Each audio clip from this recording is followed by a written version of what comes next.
Assalamualaikum warahmatullahi wabarakatuh. Di video ini, Ibu akan memberikan penguatan materi. Yuk simak penguatan materi pertemuan 2 kali ini. Yang pertama, Ibu akan menjelaskan mengenai hasil pengamatan pembelahan mitosis pada sel akar bawang merah. Nah, pada pengamatan dari video yang sudah diamati, terlihat adanya fase-fase pembelahan sel. Yang pertama itu, di sini ada gambar A, itu merupakan tahap profase. Dengan ciri utama, terbentuk benang-benang gelendong. Nukleus menghilang, lalu sentriol menuju ke sisi yang berlawanan.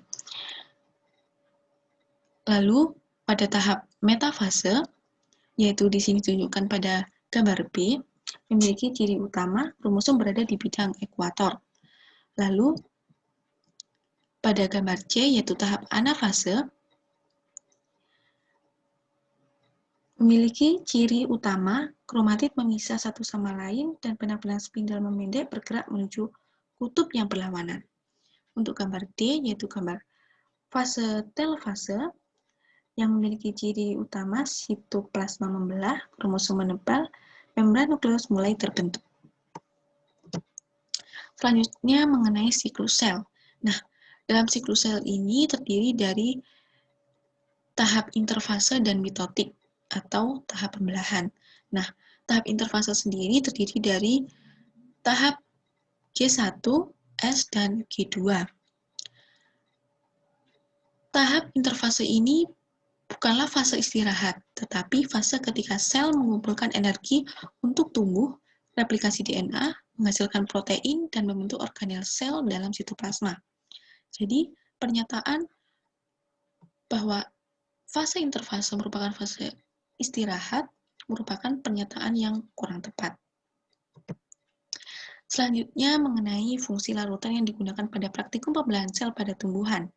Yang pertama itu ada larutan FAA untuk fiksasi, pengawet, mencegah perubahan dari struktur sel setelah dipotong.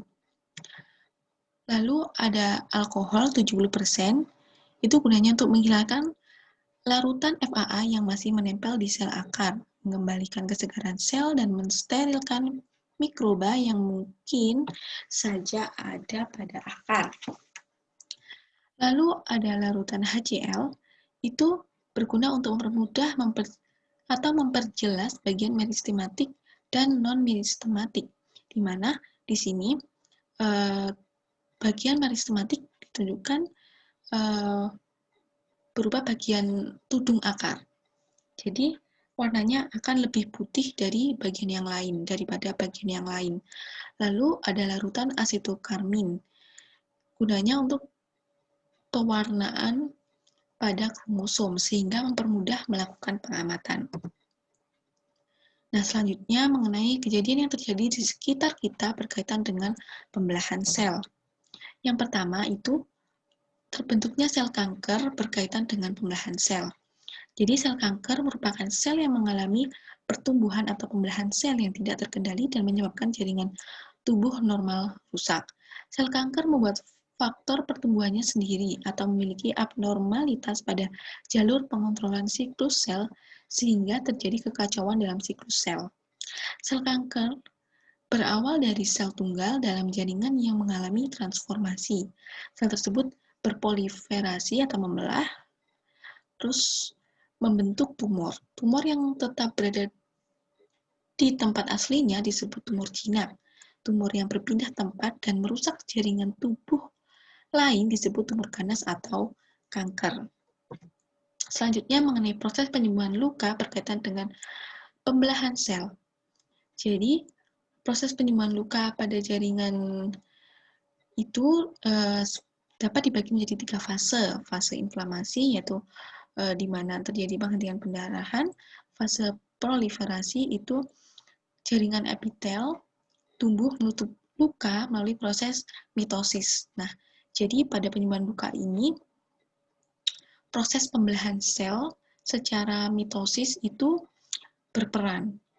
Lalu yang ketiga ada fase pematangan, yaitu proses Terakhir, pematangan jaringan.